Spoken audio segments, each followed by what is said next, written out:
wabarakatuh.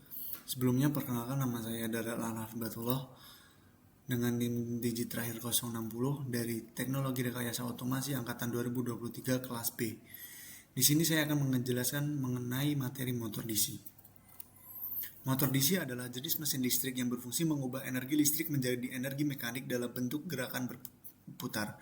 Prinsip kerjanya didasarkan pada interaksi antara medan magnet yang dihasilkan oleh stator dan arus listrik yang mengalir melalui rotor atau armatur. Ketika arus mengalir, medan magnet terbentuk dan menghasilkan gaya elektromagnetik yang mendorong rotor untuk berputar. Komponen utama motor DC meliputi stator, rotor, komutator, sikat, dan belitan kawat. Komutator dan sikat berperan penting dalam menjaga arah arus agar rotor terus berputar secara konsisten. Motor DC memiliki berbagai jenis seperti motor dengan sikat, motor tanpa sikat, dan motor servo yang digunakan untuk kontrol posisi presisi. Karena kemampuannya dalam mengatur kecepatan dan arah putaran dengan mudah, motor DC banyak digunakan dalam berbagai aplikasi seperti kipas angin, alat bor, mainan elektronik, robotika, dan kendaraan listrik. Keunggulan utamanya adalah kemudahan kontrol dan respon cepat terhadap perubahan arus, menjadikannya pilihan ideal untuk sistem yang membutuhkan presisi dan fleksibilitas tinggi. Prinsip elektromagnetik adalah inti dari cara kerja motor DC dalam mengubah energi listrik menjadi energi mekanik.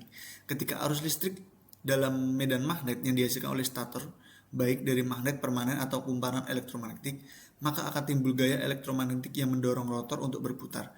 Fenomena ini dijelaskan oleh hukum Lorentz yang menyatakan bahwa konduktor yang dialiri arus dan berada dalam medan magnet akan mengalami gaya.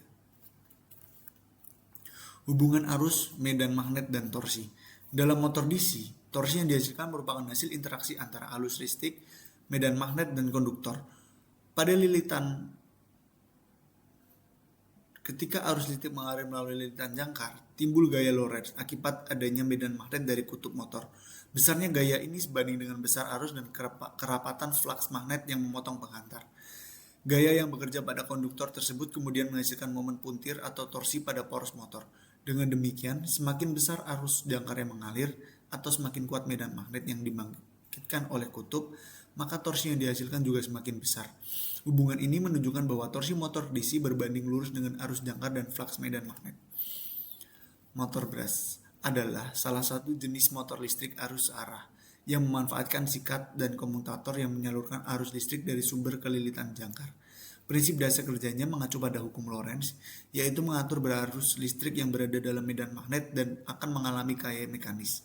Cara kerja motor brush adalah arus DC masuk melalui brush menuju komutator, lalu dialirkan ke lilitan jangkar di rotor. Lilitan yang berada dalam medan magnet stator mengalami gaya Lorentz yang menghasilkan torsi dan memutar rotor. Komutator kemudian membalik arah arus setiap setengah putaran agar torsi tetap searah, sehingga motor terus berputar. Kelebihan dari motor brush sendiri yaitu desainnya sederhana dan mudah, kontrol kecepatan mudah, torsi awalnya.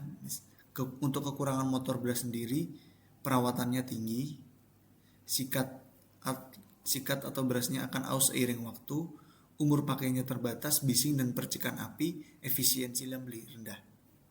Untuk pengaplikasiannya sendiri pada motor brush, yaitu yang pertama ada pada mainan anak-anak, terdapat pada mobil-mobilan, robot sederhana, kipas angin kecil, kipas USB, kipas portable.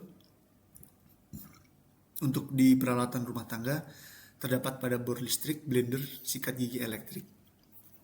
Edge bridge adalah rangkaian elektronik berbentuk huruf H yang digunakan untuk mengatur arah dan kecepatan motor DC. Rangkaian ini bekerja dengan membalik aliran arus sehingga motor bisa berputar maju atau mundur serta dapat dikomunikasikan dengan PWM untuk mengatur kecepatan. Selain itu, edge bridge berfungsi sebagai driver motor karena mampu menyuplai arus lebih besar daripada microcontroller. Kontrol arah putarannya dalam kondisi 1 untuk mengalirkan arus dari kiri ke kanan motor, maka yang harus kita lakukan yaitu menutup saklar kiri atas dan kanan bawah, di mana dua saklar atas merupakan positif dan dua saklar bawah merupakan ground. Dengan itu maka motor akan berputar menuju searah arus. Sebaliknya, dalam kondisi 2 untuk mengalirkan arus dari kanan ke kiri, maka yang harus dilakukan yaitu menutup saklar kanan atas dan saklar kiri bawah. Ini menjadikan arus mengalir dari kanan ke kiri motor dan torsi motor berputar mundur sesuai arus yang masuk. Kondisi yang tidak boleh dilakukan, hal yang tidak boleh dilakukan pada edge bridge yaitu menutup Saklar bawah-bawah yang sama ini dapat menyebabkan konsleting yang dapat merusak komponen elektriknya. Kontrol kecepatan dengan PWM. Kontrol kecepatan brush dengan PWM atau pulse width modulation dilakukan dengan cara memutus dan menyambung tegangan suplai secara sangat cepat, sehingga motor menerima tegangan rata-rata sesuai dengan duty cycle sinyal PWM. Semakin besar duty cycle, semakin besar tegangan efektif yang masuk ke motor, sehingga putaran menjadi lebih cepat. Sebaliknya, duty cycle kecil membuat motor berputar lebih lambat. Metode ini lebih efisien dibanding menurunkan tegangan langsung karena tetap mempertahankan torsi pada kecepatan rendah untuk hemat energi dan memungkinkan pengaturan kecepatan motor secara halus dari 0 ke 100%. Pemeliharaan dan proteksi dasarnya yang pertama, pastikan kipas pendingin dan jalur ventilasi tidak tersumbat agar motor tidak mengalami overheat. Yang kedua, lakukan pemeriksaan berkala pada kondisi bearing, isolasi lilitan, serta kebersihan motor dan dari debu atau kotoran. Yang ketiga, lakukan pelumasan pada bearing secara teratur untuk mengurangi gesekan dan memperpanjang umur motor. Yang keempat, gunakan pengaman seperti MCB, fish atau relay proteksi arus lebih untuk mencegah kerusakan akibat short circuit. Yang kelima, hindari motor bekerja dengan beban berlebih agar tidak terjadi panas berlebih dan mempercepat kehausan. Perbedaan dari brush dan brushless. Untuk brush motor sendiri menggunakan sikat brush dan komutator mekanis untuk mengalihkan arus ke kumparan. Struktur lebihnya sederhana dan biaya produksinya lebih murah. Untuk kekurangannya sendiri, cepat aus karena gesekan, efisiensinya lebih rendah, perawatan rutinnya diperlukan. Untuk brushless motor atau BLDC tidak memiliki sikat, melainkan memakai komutasi elektronik yang mengatur arus. Lebih efisien, awet dan menghasilkan putaran halus, lebih mahal dan memerlukan driver elektronik.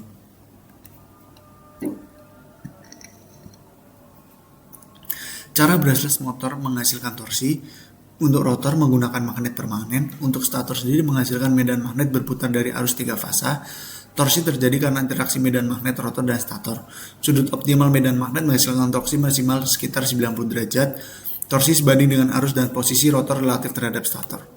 Komutasi elektronik antara sensor dan sensorless. Sensor BLDC dengan sensor menggunakan hal sensor untuk mendeteksi posisi rotor. Driver dapat mengalirkan arus tepat waktu ke kumparan. Untuk kelebihannya, startnya lebih halus, kontrol kecepatan dan torsinya lebih presisi. Kekurangannya sendiri, harganya lebih mahal dan lebih kompleks. Untuk sensor BLDC tanpa sensor, posisi rotor dideteksi melalui back EMF atau tegangan balik yang dihasilkan oleh lilitan. Untuk lebih sederhana, biayanya lebih murah dan lebih tahan kondisi lingkungan keras. Untuk kelemahannya sendiri, sulit start pada kecepatan rendah, kontrol kurang stabil dibandingkan sensor. Pengaruh teknik PWM terhadap performa dan efisien. Pengaruh PWM terhadap performa dan efisien motor DC. Untuk performanya, kontrol kecepatan dan respon. PWM menunjukkan kontrol kecepatan motor yang halus dan presisi melalui pengaturan duty cycle, proporsi antara periode on dan off dari sinyal digital. Dengan semakin besar duty cycle, tegangan rata-rata ke motor meningkat sehingga kecepatan motor juga bertambah. Teknik ini memungkinkan respon kecepatan yang linear dapat dikendalikan dengan baik bahkan pada rentang tegangan rendah hingga tinggi. Efisiensi energinya, PWM jauh lebih efisien dibandingkan metode kontrol dengan resistor karena transistor atau MOSFET-nya hanya bekerja dalam keadaan on atau off. Rugi daya akibat panas dan gesekan dapat diminimalkan. Hal ini berdampak pada efisiensi daya yang tinggi serta mengurangi panas berlebih dalam motor. Transformasi Clark dan Park. Transformasi Clark mengubah sistem 3 fasa yang berinteraksi dengan medan magnet berputar menjadi sistem 2 sumbu tetap yang saling tegak lurus yang disebutkan dengan sumbu A dan B. Sistem baru ini mempresentasikan motor dalam domain 2 dimensi. Transformasi ini mengurangi kompleksitas dari 3 variabel AC yang berosilasi menjadi 2 variabel yang lebih mudah dikontrol. Transformasi Park ini mengubah lebih lanjut setelah sistem diubah menjadi sumbu AB melalui transformasi Clark menjadi sistem sumbu yang berputar yang dikenal sebagai sumbu D dan Q. Sumbu-sumbu ini berputar seirama dengan medan magnet rotor motor.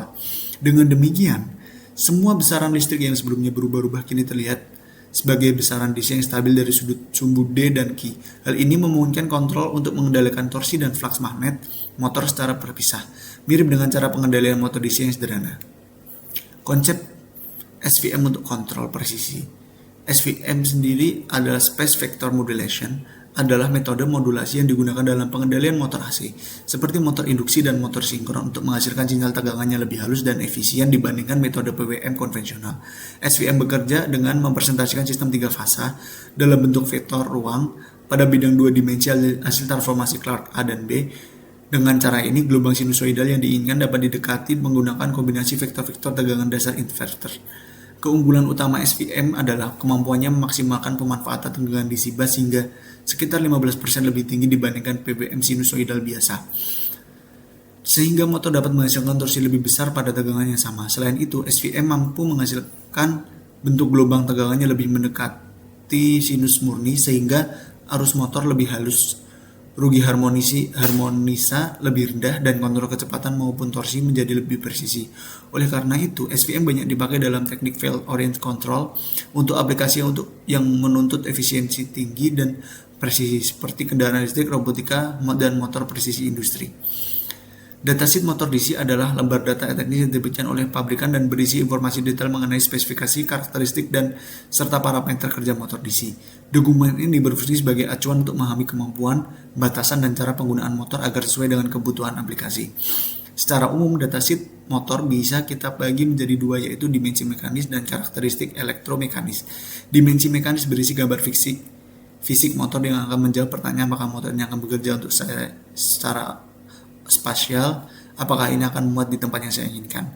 Jika ia lanjutkan pertanyaan apakah ini akan melakukan apa yang aku inginkan. Untuk menjawab itu, maka kita harus melihat bagian elektromekanis. Datasheet ini akan menjawab apakah motor ini bisa melakukan apa yang saya inginkan. Ini berisi spesifikasi yang nantinya menjadi pertimbangan untuk penggunanya. Variabel pertama yang biasanya tercantum adalah tegangan nominal. Tegangan nominal adalah tegangan di mana semua nominal lainnya dihitung. Ini umumnya tolak ukur balik di mana kita bisa menentukan tegangan beberapa yang diperlukan motor. Namun kita bisa menggunakan tegangan di atas maupun di bawah dari nominal volt asalkan kita tidak mengabaikan karakteristik lainnya. Konsep feedback control dan PID sederhana. Konsep feedback control pada motor DC adalah suatu mekanisme pengendalian yang bekerja dengan cara membandingkan nilai keluaran aktual motor seperti kecepatan atau posisi dengan nilai yang diinginkan set point. Yang jika terdapat perbedaan atau error, sistem akan memberikan koreksi agar motor dapat mencapai kondisi yang sesuai dengan target. Salah satu metode yang digunakan dalam feedback control adalah PID, Proportional Integral Derivative. Pada bagian proporsionalnya, sistem memberikan respons sebanding dengan besar error. Sehingga semakin besar perbedaan antara keluaran dengan set point, semakin besar pula sinyal koreksi yang diberikan. Namun, kontrol P saja sering meninggalkan error sisa, sehingga digunakan integral untuk mengakumulasi error dari waktu ke waktu dengan tujuan menghilangkan error yang masih tersisa. Sementara itu, derivatif digunakan untuk memprediksi arah dan kecepatan perubahan error, sehingga dapat meredam overshoot dan membuat respon sistem lebih stabil. Dengan kombinasi ketiganya, kontrol PID dapat membuat motor DC mencapai kecepatan atau posisi yang diinginkan secara cepat, presisi, dan stabil. Karena sistem selalu melakukan perbaikan otomatis berdasarkan hasil pengukuran yang sudah dijadikan feedback. Regenerative braking adalah prinsip pengereman yang bekerja dengan cara mengubah energi kinetik kendaraan atau motor yang sedang bergerak menjadi energi listrik kembali melalui motor listrik yang berfungsi sebagai generator. Pada saat pengereman, aliran arus dibalik sehingga motor tidak lagi mengonsumsi daya, melainkan menghasilkan energi listrik yang kemudian disimpan kembali ke sumber energi. Misalnya baterai. Prinsip ini tidak hanya memperlambat pergerakan motor atau kendaraan, tetapi juga memanfaatkan energi yang biasanya terbuang menjadi panas pada sistem pengereman konvensional.